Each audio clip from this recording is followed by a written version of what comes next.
नमस्कार दोस्तों, स्वागत है आपका मेरे यूट्यूब चैनल जीनियस स्टेनोग्राफर में।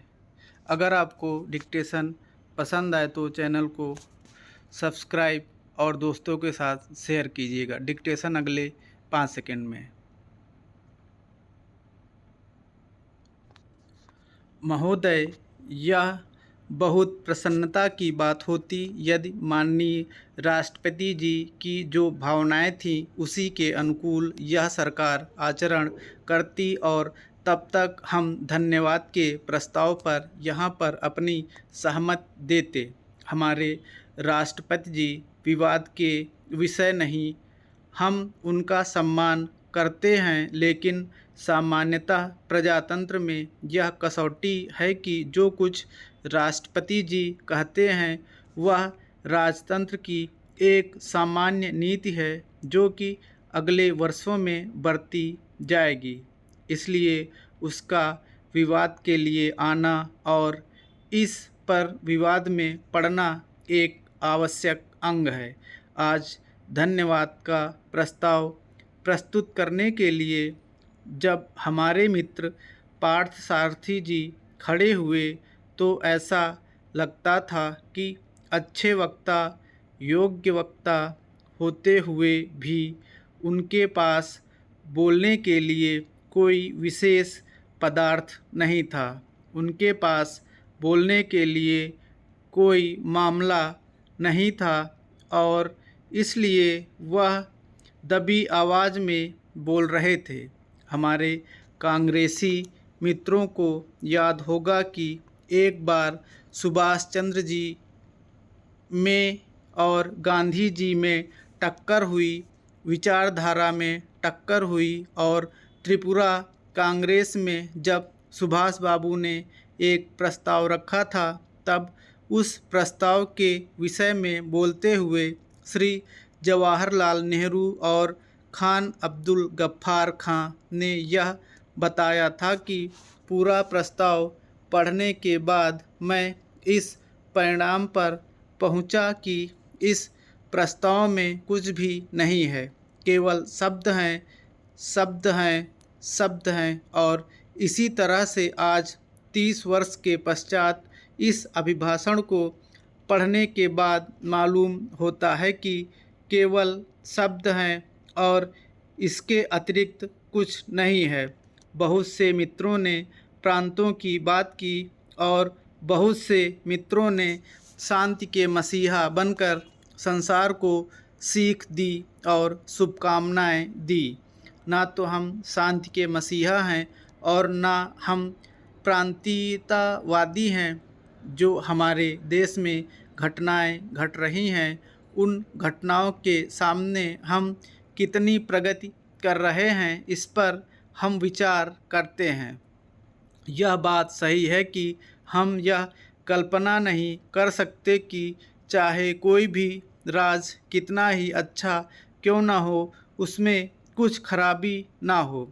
हमारे राम राज्य की कल्पना जो गांधी जी ने की थी उस राम राज्य के बारे में भी लोगों ने गलतियां बताईं। इस राज में भी हम यह कहें कि गलतियां हैं तो हम समझ सकते हैं कि हमारे मित्र हमें क्षमा करेंगे। और अगर हम यह कहें कि गांधी जी के राम राज्य की कल्पना को साकार करने के लिए यह जो देश आगे बढ़ा उससे हमको सीख मिल रही है। हमारे देश में दो सामान्य बातें हैं, एक तो देश को आंतरिक स्थिति से और दूसरी देश की जो बाह्य स्थिति है उससे हम दोनों दिशाओं में बुरी तरह से असफल हुए हैं। हमारे देश का बाहर जितना सम्मान था उसके बारे में हमारे जो नए मित्र आए होंगे उनके सामने हमें तथ्य प्रस्तुत करने की आवश्यकता नहीं है, लेकिन 1946 में आधा संसार हमें अपना नेता मानने के लिए तैयार था, यह सच है।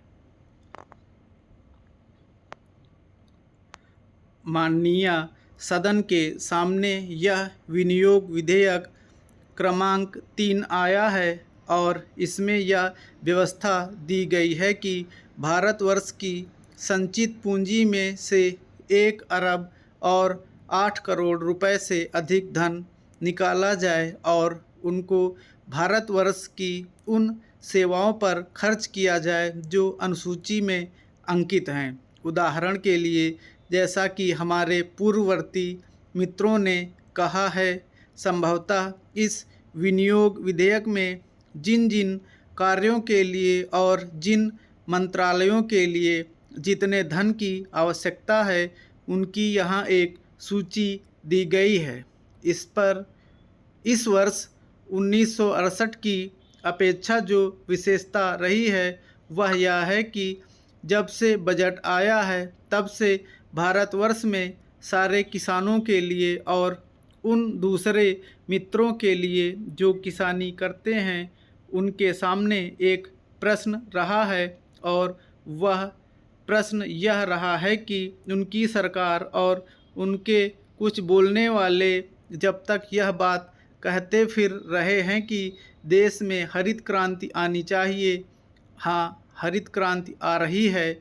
इससे पूर्व भी कांग्रेस पक्ष की ओर से समय समय पर इसी प्रकार के नारे दिए गए। कभी यह भी कहा गया कि आराम हराम है, कभी यह कहा गया कि जय जवान जय किसान, और अब तीसरा नारा हरित क्रांति का आया है। हम समझते हैं कि इस नारे में कोई दम नहीं है। इस नारे में इसलिए कोई दम नहीं है क्योंकि यह नारा देखने में बहुत आकर्षक, बहुत सुंदर है, लेकिन इसके पीछे यह तथ्य बिल्कुल नहीं है।